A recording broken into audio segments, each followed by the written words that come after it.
Gentile, and of course Paul Canoia.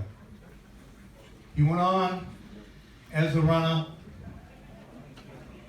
at Northeastern on a full athletic scholarship, and you don't have to imagine why. A good student also. He loved running for Coach Everett Baker, and he had another role model there, and a few of you will remember this gentleman's name, Bruce Bickford, who ran for Northeastern at the time. I believe he was also a year ahead of you, maybe two. But he went to run the mile representing Northeastern in the United States in the Olympics. So we always had somebody that pushed him.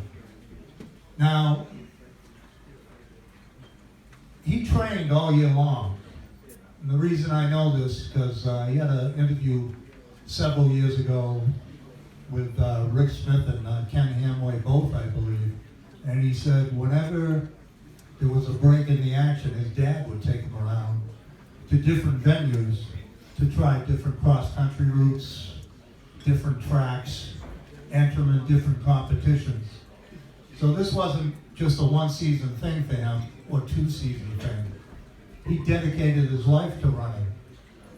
And fortunately, a lot of his major accomplishments landed squarely in that trophy case at Bellingham High School, which we can all reflect on and marvel at for the things he's done.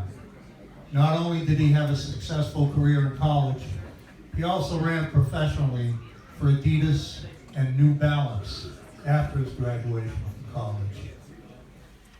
It's an extreme pleasure to invite him up to the podium now because, like I say, as I am in awe of many of these inductees, all these inductees, this guy really threw me for a loop. It all came from reading a little scoreboard at Bellingham High School to say, wow, this guy's got to be recognized, because I can't imagine anybody ran better than him. So I'd like to have George Anderson come up and present the plaque to Mr. Ralph Moore. Get him. Get him.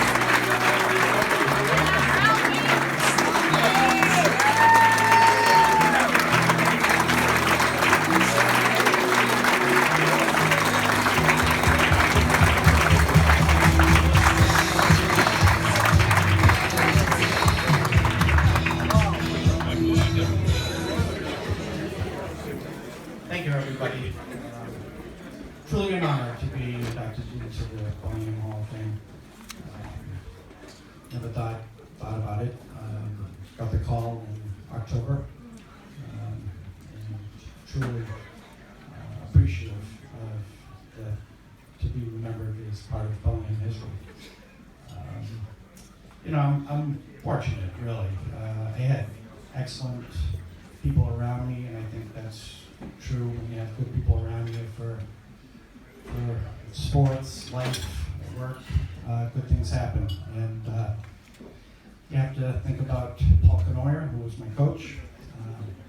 He dedicated a lot of his personal time to me and attention. A lot of the times the meets would go, or the seasons would go, much longer than the normal 3 months, because we'd be in Boston running some state meets and finals.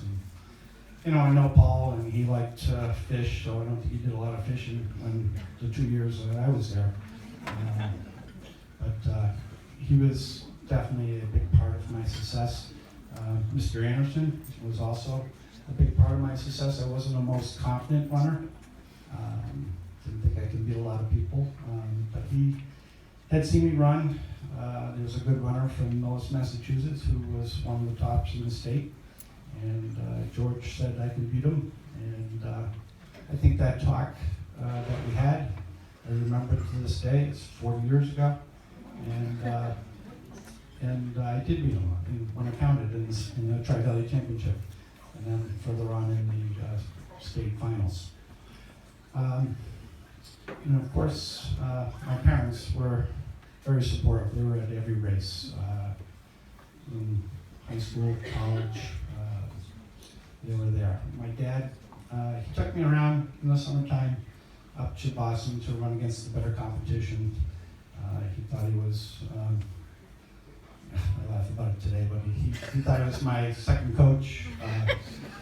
He'd take me around, and I remember quick incidents where we ran a race down in Woonsocket, Rhode Island. It was an 8-mile race, and I won that race, and then figured I was done for the day, and was watching TV, and was looking at the paper, and he goes, "Hey, there's another 5-mile race in Norfolk.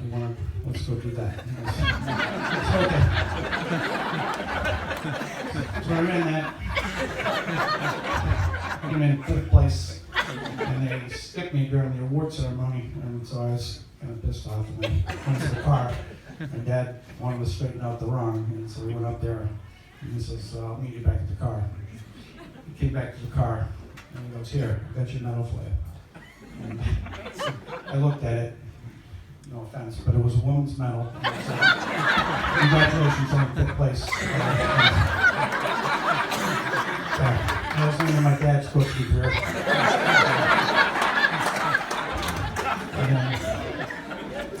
A couple favorite memories of Bellingham for me, and this really goes back to 1979, is when